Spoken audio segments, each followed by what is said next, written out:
Bukan ini surat Tahrim. Ya ayuhan nabiyyu ya, maaf. Ya ayuhan nabiyyu, wahai nabi, mengapa engkau mengharamkan? Wahai nabi, jadi seakan kita membayangkan Allah sedang berbicara kepada nabi, wahai nabi. Tetapi di ayat kedua, sesungguhnya Allah mewajibkan kepadamu. Kenapa bunyinya ayat seperti itu? Seharusnya itu sesungguhnya aku. Seharusnya Allah menyebut dirinya aku. Karena sudah berbicara di ayat pertama. Jadi seharusnya sesungguhnya aku mewajibkan kepadamu. Jadi ayat kedua ini siapa yang buat ini? Siapa yang membuat ayat kedua ini? Sesungguhnya Allah telah mewajibkan kepadamu. Karena secara normalnya seharusnya berbunyi sesungguhnya aku. Karena di ayat pertamanya tadi, Allah berbicara kepada Nabi. Itu juga menjadi masalah menjadi satu tanda tanya ya, bukan sebagai seorang kritik teks seperti saya yang suka mempelajari kitab-kitab suci, baik kitab suci Alkitab maupun kitab suci Al-Quran maupun kitab Weda, kitab Bhagavad Gita, kitab Tao Te Ching. Nah, itu saya perhatikan hal-hal yang seperti ini. Seperti juga tadi malam itu saya dengan Pak Dani, dengan Pak Bombong ada ayat yang berbunyi di dalam Al-Quran itu seorang saksi. Makanya saya tanya Pak Bombong, coba kau Pak Bombong tanya sama Pak Dani, apakah sah kalau hanya satu saksi? Begitu. Jibril yang berbicara. Ya, Jibril yang berbicara. Tetapi kalau yang di atasnya, ya ayuhan nas, wahai nabi. Ya. Karena ini ayat Al-Quran firman Allah, seharusnya Allah yang berbicara. Karena Al-Quran kalamullah. Ya. Al-Quran perkataan Allah. Begitu. Jadi maksud saya itu narasi yang dibuat di dalam Al-Quran ini bisa dikritik. Bisa dikritik. Ya kalau Anda ketakutan mengkritik Al-Quran, ya bermasalah juga. Pak Ibnu, selamat malam. Saya bertanya nih, jadi siapa umat yang pertama-tama mengenal Allah dan menyembah Allah? Ya, umat kalau dilihat dari catatan sejarah, umat Hindu, baru umat Yahudi. Dan mereka tidak mengenal istilah Allah, karena Allah itu berbahasa Arab. Ya. Allah itu nanti dikenal di bangsa Arab yang pengikutnya Tuhan Yesus. Ya. Orang Arab yang mengikuti Tuhan Yesus sudah menggunakan istilah Allah, yang bahasa Ibraninya El, El ya kalau bahasa Ibraninya. Kalau bahasa Arabnya Eloha, Eloah ya, atau Alaha. Agak mirip itu bahasa Arab dengan bahasa Aramaik. Ya bangsa Yahudi Pak Kalang yang kenal Allah lebih dulu ya. Ya kalau dibandingkan antara Yahudi dengan Islam lebih dulu Yahudi, lebih dulu Musa. Tetapi dengan catatan El, bukan Elohim. Karena kalau Elohim itu jamak. Jadi pelajari El Shaddai, El Roy, El apa lagi, yang ada El itu. Yang menunjukkan ketunggalan. Karena kalau El Allah bahasa Arab itu tunggal. Kalau Elohim itu jamak. Lemarian Rostar, lebih dahulu orang Yahudi Pak. Iya, lebih dahulu orang Yahudi, betul. Terutama yang berbahasa Aram, Alaha, Elaha, mirip dengan bahasa Arab. Di mana bahasa Aram itu sudah digunakan juga ya di zaman-zaman nabi-nabi sebelum Musa. Pak Ibnu, adakah bukti bahwa Muhammad Katen dipanggil Tuhan ke Gua Hira untuk terima Quran dan dilantik jadi nabi yang mulia? Enggak begitu jalan ceritanya. Nabi itu merasa tidak senang dengan adanya penyembahan berhala. Jadi sebelum ke Gua Hira itu, Nabi Muhammad itu dia tidak setuju dengan penyembahan berhala. Itu yang menyebabkan dia pergi bertapa. Tapi dengan catatan dia pergi bertapa di Gua Hira itu bawa makanan. Itu yang saya bandingkan dengan Buddha. Buddha itu sudah dapat surga, sudah dapat bidadari, sudah dapat sungai-sungai, sudah dapat istana, terus pergi bertapa, tidak bawa makanan. Berarti lebih berserah diri Buddha dibanding dengan Nabi Muhammad. Kalau Nabi Muhammad sebelum ke Gua Hira, dia mempersiapkan makanan, baru ke Gua Hira bertapa. Kalau Buddha luar biasa, dia tinggalkan surga. Dia sudah dapat surga dunia, dia tinggalkan surga dunia, baru pergi bertapa mencari kebenaran. Itu pun penderitaannya orang lain yang dia ingin hilangkan. Bukan penderitaannya dia. Buddha itu tidak menderita, saudara. Siddhartha Buddha Gautama itu tidak menderita. Penderitaannya orang lain yang ingin dia hapus. Sampai dia pergi bertapa. Itu hebatnya Buddha. Sedangkan Nabi Muhammad itu, dia jengkel melihat penyembah berhala. Kenapa ada terus dia pergi bertapa mencari kebenaran. Itu perbedaannya. Nah, kalau di Alkitab, perjanjian baru, terutama di perjanjian baru, ya Tuhan yang datang. Menjelaskan keselamatan kepada manusia. Jadi kalau di perjanjian baru itu Tuhan datang menjelaskan untuk menjelaskan bagaimana caranya supaya kamu diselamatkan. Jadi dasar apa Tuhan Yang Maha itu memilih Muhammad jadi nabi? Ya kan ada ayat-ayat yang turun lagi sesudah ayat yang di Gua Hira itu. Dan Nabi kenapa ada orang yang percaya kepada Nabi Muhammad? Karena adanya mukjizat, adanya juga kelebihan-kelebihan kalau tidak mau diakui sebagai mukjizat. Salah satu yang masuk Islam itu yang penulis hadis, yang penulis Al-Quran, yaitu Said bin Sabit. Itu kan pengembala kambing. Itu Nabi Muhammad lewat di tempat dia mengembala kambing, terus tidak dia minta susu kambing. Tapi tidak ada kambing yang habis beranak. Jadi ada kambing, eh, ada apa? Kambing betina. Diperah susunya dan hanya membaca Bismillah keluar susunya. Gara-gara itu dilihat oleh Said bin Sabit, dia masuk Islam.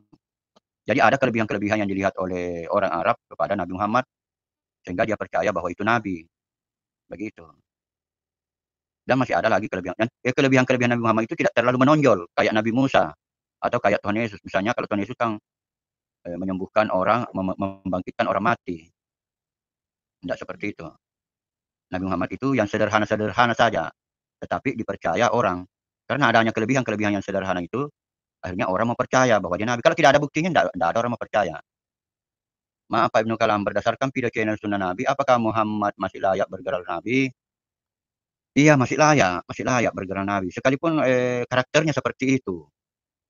Sekalipun karakternya seperti itu. Karena begini, kalau saya membaca di kitab-kitab agama yang lain, saya membaca di kitab-kitab agama yang lain, ada juga begitu, yang karakternya seperti Nabi Muhammad. Suka bersetubuh. Jadi misalnya kalau saya pelajari di kitab Hindu, ada dewa yang suka bersetubuh. Ada. Jadi kalau di perjanjian baru itu memang agak tidak disinggung persoalan itu ya. Itulah sebabnya surganya Tuhan Yesus itu mulia. Dia ada di langit. Karena ajarannya Tuhan Yesus itu ajaran mulia. Ajaran yang mengajak manusia menjadi Bapa. Jadilah sempurna seperti Bapa di surga yang sempurna. Atau dengan kata lain jadi Allah. Kau jadi Allah atau kau jadi Tuhan, begitu. Kau itu ilah, kau itu Tuhan. Jadi memang orang diajak menjadi Tuhan. Jadi biasa itu ada orang Islam bertanya, mana buktinya Yesus itu Tuhan? Jangankan bukti, ajarannya mengajak orang menjadi Tuhan. Mampu kira-kira.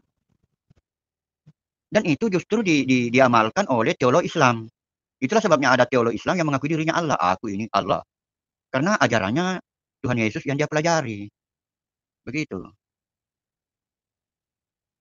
Lapor Pak Ibnu, Tuhan kafir. Ah, ini Donald itu yang lama-lama kau dicekik sama malaikat. Enggak begitu, enggak mencuri. Dia yang menciptakan segala sesuatu. Sewaktu dia sebagai Tuhan huruf besar. Jadi Donald Situmian, Tuhan huruf besar, itu yang turun menjadi manusia. Bukan Allah, bukan Bapa. Jadi Donald Situmian, dengarkan baik-baik. Satu-satunya Allah adalah Bapa, satu-satunya Tuhan adalah Tuhan Yesus. Jadi sewaktu dia sebagai Tuhan di perjanjian lama itu Tuhan huruf besar. Dia yang menciptakan keledai. Jadi bukan meminjam keledai. Dia menciptakan melalui dia dan untuk dia. Dia Bapa menciptakan melalui Tuhan dan untuk Tuhan. Begitu bunyi ayatnya. Ya. Jadi Donald Situmian, kau pelajari kitab sucinya orang dengan baik. Dia menciptakan melalui dia. Puasa aja 30 hari tanpa buka, masa curi keledai? Tidak dicuri. Nugroho, kau belum giliran karena kutuk Donald Piang. Ya hati-hati menghujat. Jadi hati-hati menghujat Tuhan. Ingat, tenggelamnya kapal Panderwick. Ingat John Lennon. Itu orang-orang besar semua. Yang langsung diperlihatkan dosanya ya. Karena menghujat Tuhan. Suka orang yang udah pada modar masih aja pada diributin. Keyakinan itu tidak ada yang salah, tidak ada yang benar. Karena keyakinan adalah bukan kebenaran dan bukan kesalahan. Wah, luar biasa juga ini. Bagaimana? Tepuk tangan buat Pak Ibnu Kalam. Ya, CA benci. Aduh. Ya, jadi saudara-saudara sekalian, saya seperti Anda tahu semua bahwa saya tidak berani menghujat kitab-kitab suci. Jadi kalaupun saya mengkritik itu ulamanya yang saya kritik. Jadi kalau di Islam itu ulamanya, bukan Al-Qur'annya saya kritik. Tetapi bahwa saya mengkritik teks Al-Qur'an, itu saya lakukan. Saya juga mengkritik teks Alkitab, tapi saya tidak mau terlalu mengkritik teks, karena sangat bermasalah. Justru saya melarang orang mengkritik teks. Karena masing-masing berhasil membuktikan bahwa Alkitab itu salah, Al-Qur'an itu salah. Akhirnya yang benar yang mana? Yang benar yang mana? Menahem Ali berhasil membuktikan Alkitab itu palsu. Pak Lidara berhasil atau channel-channel Kristen lain berhasil membuktikan bahwa Al-Quran itu palsu. Lantas saya ini mau ikut yang mana? Orang-orang yang tidak belajar Alkitab, orang yang tidak belajar Al-Quran, akhirnya mau ikut yang mana? Segala dosa dapat pengampunan, tapi menghujat Roh Kudus tidak. Ya, betul. Jangan menghujat. Karena terbukti, saudara, terbukti. Dari dulu terbukti itu. Jangan berani menghujat Tuhan. Pak Ibnu jawab jujur ya, kenapa Muslim berseru kepada Hubal saat berhaji di Mekah?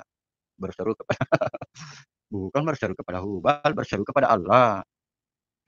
Berseru kepada Allah. Pak Ibnu, jadi ateis aja saja. Ya, jangan menjadi ateis. Ya. Kalau kita menjadi ateis, nanti kalau ada neraka bagaimana kan repot. Lebih baik beriman, ya lebih baik beriman daripada ateis. Karena kalau terbukti bahwa ada kehidupan sesudah kematian, kita bisa selamat. Orang ateis tidak selamat. Nah, di situ masalahnya. Salam Om Kalam, kita nyimak yaum ya, Rudi Makodompis. Hanya Yesus Kristus kebenaran.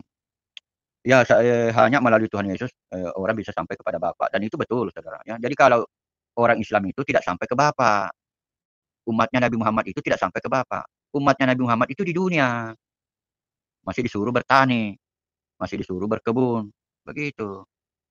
Jadi memang beda. Namanya jannah, bukan surga, kebun.